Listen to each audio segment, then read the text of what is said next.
Welcome to Manager Tools. This is Kate. And this is Sarah. Today's podcast, HR May Not Be Your Friend, Part 1 of 2. The questions this cast answers are, is HR a resource I can use? What can I do to work better with HR? And what should I be careful of when dealing with HR? If you want answers to these questions and more, keep listening.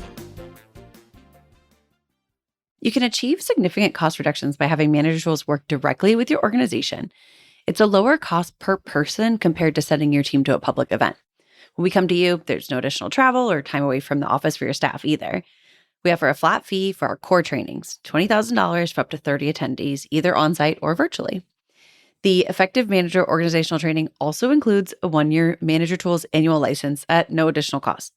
Contact Maggie at customer service at manager-tools to learn more.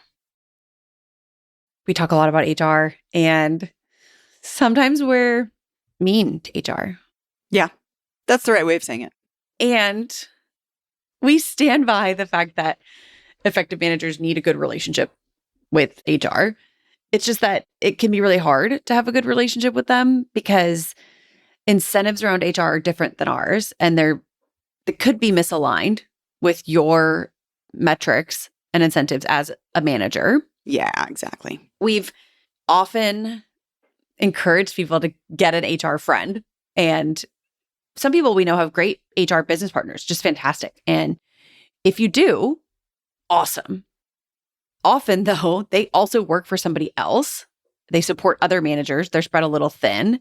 It's not insidious or inherently bad.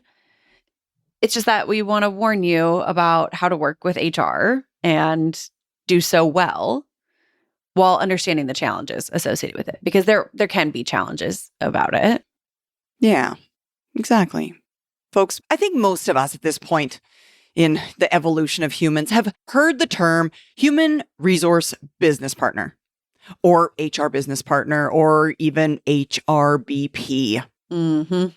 And folks, you should know the business partner part is really just kind of marketing to make HR really more approachable and managers more receptive to working with them. It's a little misleading as a title, if you will, in a couple of ways. One, it implies they're your equal when, in fact, they are not. And two, it implies that their goals are aligned with yours when, also, in fact, often they are not. Yeah. And we admit we may have said some things in the past that would cause you to dismiss our opinions about HR. May have? Did you just say may have? Some people may agree with us, and so they may not have dismissed us. Sure, yeah. In the beginning, I mean, we're recording this now. It's been 20 years. Yeah. 20 years ago, and maybe even like 15 years ago, maybe even up to 10 years ago, we often said, Sarah and I did not say, other people said they hate HR, which, okay, it's because of some of the stuff we're going to cover. So we could say that the new Manager Tool stance is different, maybe a little bit.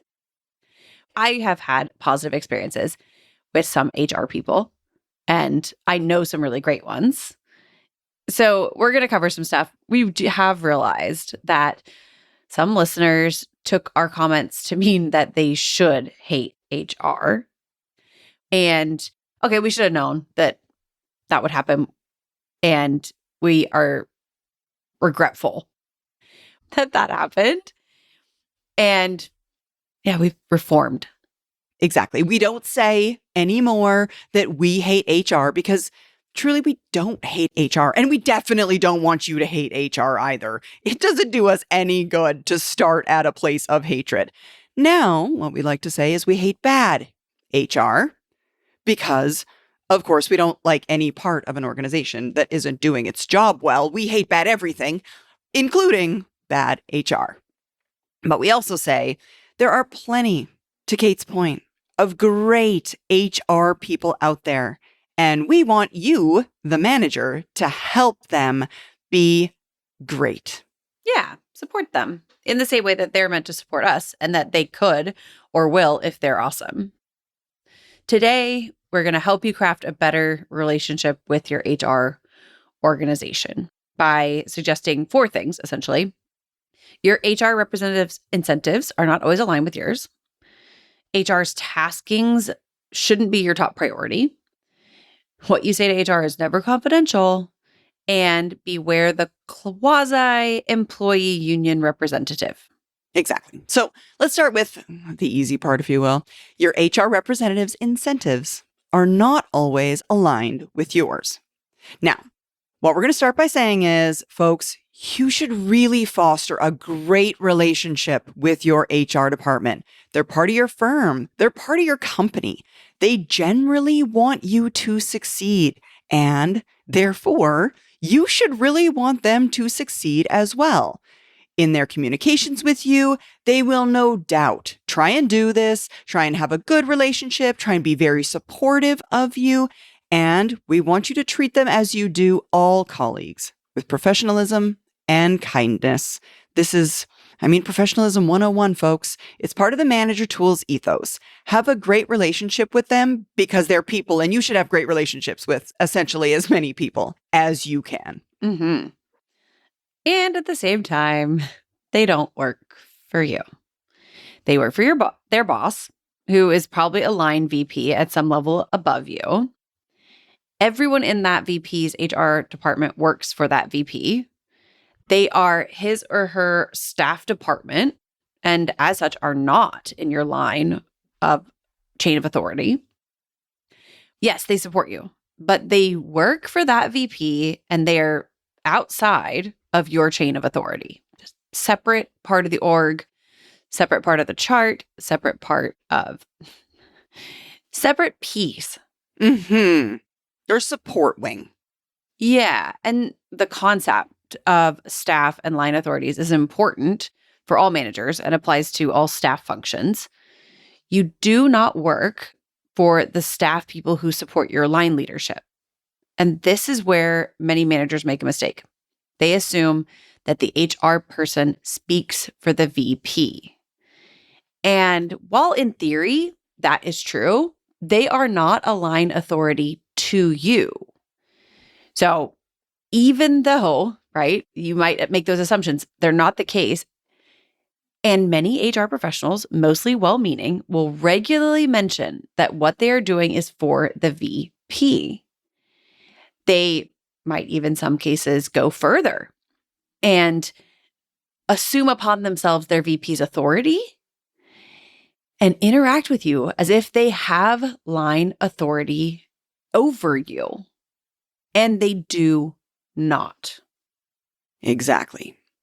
Now, folks, just because they're not in a position of authority over you, that doesn't mean that you should blatantly disregard what they're saying. That's not at all what we're trying to say. What we're saying is you can hear their requests as requests, not, as many managers sometimes do, commands. And we'll discuss this further when we talk about their tasking you with deliverables. In an ideal situation, HR professionals have previously served in line positions in the chain of authority. That would mean that they would have been managers, theoretically, doing something similar to maybe what you've done or are doing now. This is rare. Yeah, it is rare. Exactly. It's very rare. And it is, in fact, something that's practiced in great organizations. And as one can imagine, these HR organizations are fantastic to work with. They completely understand what they're asking you to do and how that relates to the other parts of the job, considering all of the other things that you're responsible for. They have been in the past part of the organization in a way that you are currently. So they have experience in your area, maybe even in your type of specialty or department, division, whatever it is. If they've previously been an electrical engineering manager and now they are HR, they're more likely to understand what you need. And when you're doing things like interviewing or hiring, they are able to cull resumes in ways that are more specific because, hey, they've been there before. And that is awesome. That is something that will make your experience with them super positive. It also makes them really effective. It can be narrowing, just as a heads up. So if you have an HR partner and they've been in another area, you can find it limiting to your own. For that reason, we should just be aware. And it's really rare. Yeah, exactly. As a general rule, HR in and of itself is its own specialty. People tend to go into HR. They are taught HR. They go to college for this. HR professionals will spend their entire career in HR, in staff, not line positions. So they haven't ever been a manager of anybody except HR people, or they haven't even been a manager, and they haven't worked in your industry in a position of like industry specificity or speciality. They didn't go to school for electrical engineering.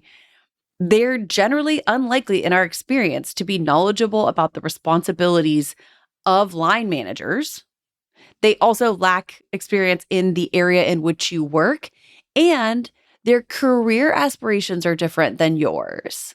Yeah, it's a totally different goal set. It's a completely different way of thinking about organizational life. It's not at all like the role you're coming from, which is, again, why it makes for an exceptionally rare but really good HR person when they've come from line management. Yeah, it's ironic that I chose electrical engineer, because I'm not an electrical engineer, but mostly because I would suggest that the difference between an engineer and a manager is probably as distinct to an engineer and a manager as the difference between a manager and an HR professional. Yeah. If you have had that experience, I know a lot of our listeners are in technical fields. So if you're a software engineer, for example, and you see the difference between being a software engineer and being a manager as distinct, likely that same gap would be a good way to think of the difference between a manager and an HR professional. And nothing wrong with it, right? Although, of course, the electrical and software engineers listening are thinking, well, if choose the technical path, then guys, come on. What are you thinking? Being a manager is not as cool as being a software engineer. Exactly. The managers are thinking the same thing, though. So fair warning. Right, exactly. Okay, so yes. So their aspirations are different, which means a lot of stuff, right? I mean, it means a lot of things about what they want and their incentives. Yeah, that's exactly it. And that's not inherently wrong. I mean, it's really good for organizations to cultivate HR talent because HR talent understands legal, compensation, recruiting, talent management frameworks, processes. There are so many things about the human resource discipline that make it its own unique discipline that having a specialist in this area is incredibly, incredibly valuable for your organization. And over the past 10 to 15 years, recruiting and hiring processes have changed so significantly. So it's really, really good that someone is responsible for adapting existing systems, paying attention to new technologies, leveraging those new technologies to improve processes and systems. It's all great. But what that all means for the individual manager is your human resource professional is working toward different ends than you are. They're also thinking of so many things that you're not thinking of. Mm-hmm. Legal implications, numbers in another way that you are. They even just the difference between the way HR thinks about attrition and the way managers think about attrition. I mean, they have insight into things globally for the organization that are bigger often, and most managers are thinking about their own team. And I'm not suggesting that as a manager, you shouldn't be just thinking about your own team right now. I'm thinking that you have to remember that if you're in a part of the organization that's doing better on attrition or worse, et cetera, the way HR professionals would behave around or think about your part of the organization versus someone else's are different than you. Yeah. It's different. And that is part of why organizations have departments and divisions and groups. And yes, okay, doing their job certainly means helping you with your HR needs. They're also trying to advance along a different career path.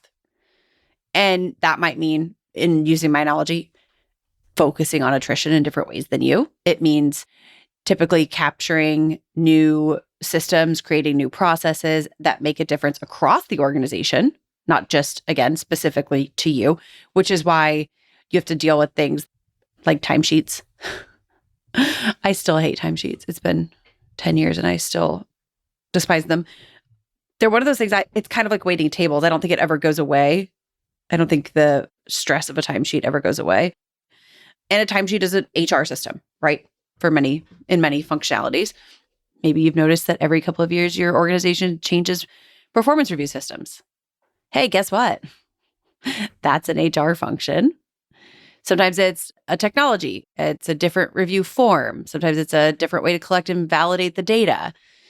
Being involved in the updating of, the changing of, maintenance of performance review systems is a valuable career move in HR. And if it doesn't sound exciting to you, don't go into HR. And honestly, if you think about it from the manager's perspective, how many review processes have you been involved in that were easy and effective for managers, for you? The only one I've ever been involved in that was useful for me is ours here at Manager Tools. And I've been involved in some, I don't even want to use the word clunky because that isn't fair. Just the machinations of the previous review processes that I was in were just massive. I mean, it was the sheer number of forms, like pages that you had to fill out, and you couldn't go forwards or backwards. Insane. A great example is when the system changes and there's no way to compare data from the old system to the new system. There's no like porting over. And okay, that's terrible for talent management. Like, how are we supposed to keep track? What are we supposed to do in the past, et cetera? But HR professionals involved in the change will say, hey, this should go on my resume. It went great. It's a plus for my career. Mm-hmm. Exactly. If we hadn't undertaken that organizational change, we wouldn't have that plus. Hence, the system's changing because someone wants to beef up their career. And there's another side of the story as well, though, because it also happens that some HR professionals aspire to great HR careers, but also take a truly supportive role to the managers that they work with. When you find an HR professional like that, make them your friend. Respond to them quickly, stay in touch with them so that when you have an HR department thing that you need to be consulting with someone on, you can reach out. Actually, this morning, it's funny. This morning, I got a text message from, when I worked at the University of Alberta, what year did I leave? I've been here for almost 15 years. I got a text message from my HR guy, Tim Bush. Yeah. And he was just one of those guys. He'd been a line manager previously in a different department in the university. He knew what managers go through. He was super supportive. You got to make good relationships with good HR people because they exist. You just have to make sure that you foster that relationship. I assure you, to Kate's earlier point about how hard some of the systems and processes are to use, there are a lot of managers in the world who are not building good relationships with their HR department because they're frustrated. They're frustrated and they're angry and they're mad and they're nasty. And these things cause HR to become defensive of managers. It absolutely happens. So we have to work hard to build good relationships with HR contacts. And we need to simultaneously recognize the asymmetry of that relationship. Again, do not assume they work for you. They don't work for you, even when they say they do.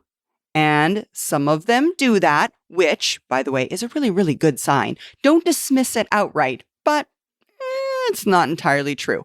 Do not assume that what they're asking for or what they're doing is completely in line with what you want. And it's not necessarily their fault.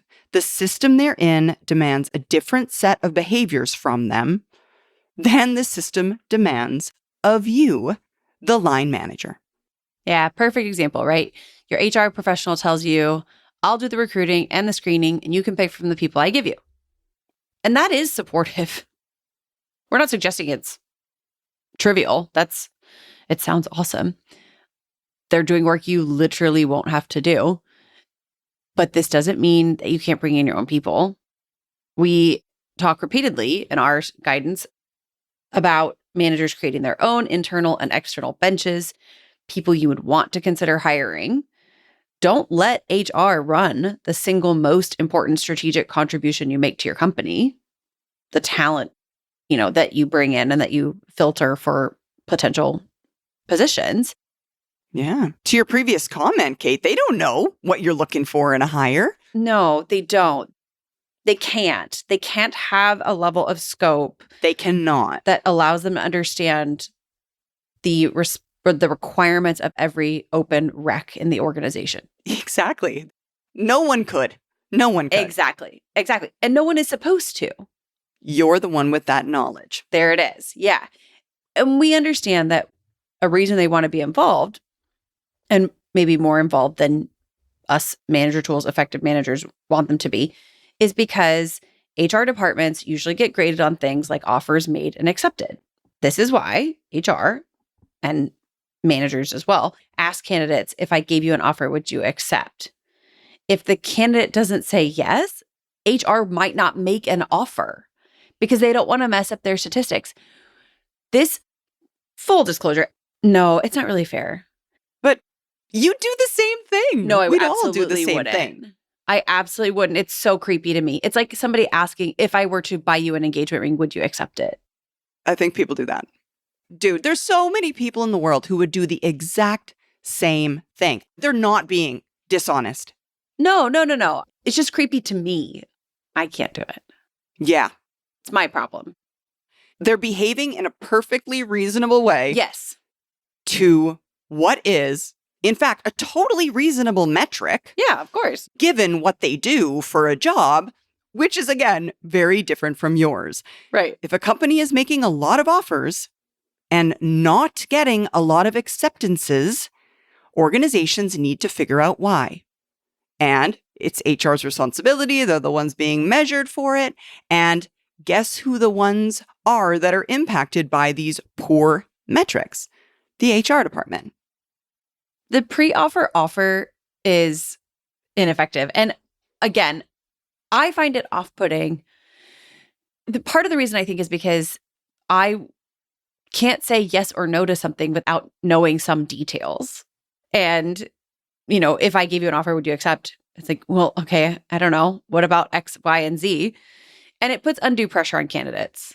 Yeah. It's not aligned to the candidate's interest. Yeah, it's absolutely contrary. Yeah. I shouldn't say it's like asking if you would accept an engagement ring. It would be like asking if you would accept an engagement ring when you haven't dated. It's like, I don't have any data.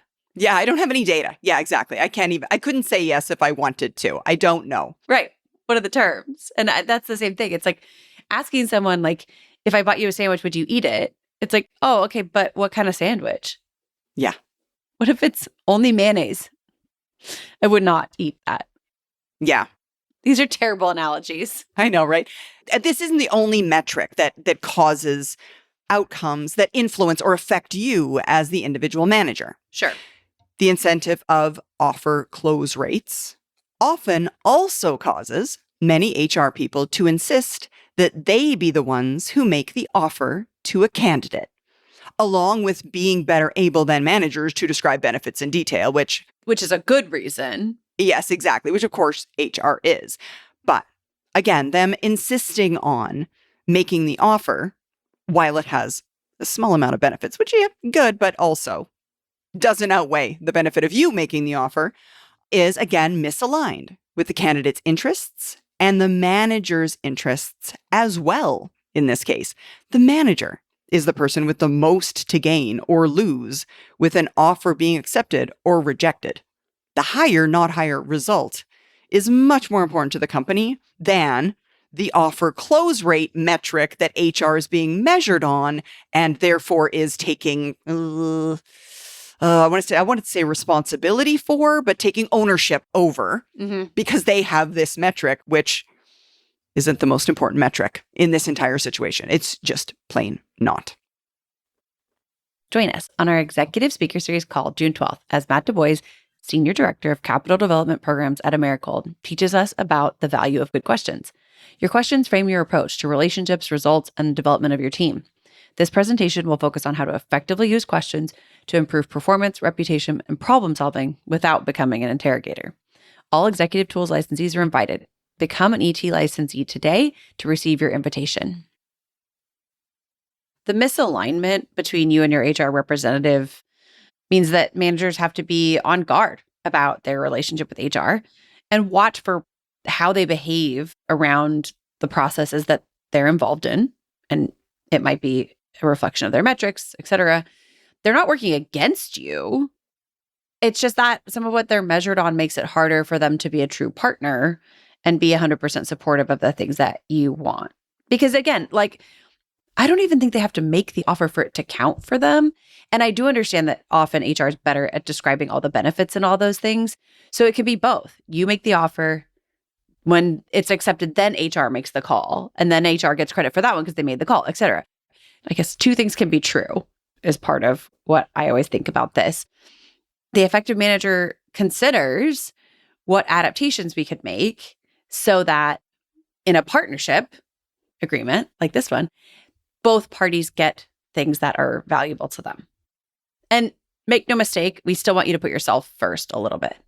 Yes, I would suggest not just rolling over, rather insisting on things like, to Kate's point, being there when the offer is made to your candidates is definitely advisable for managers. Right.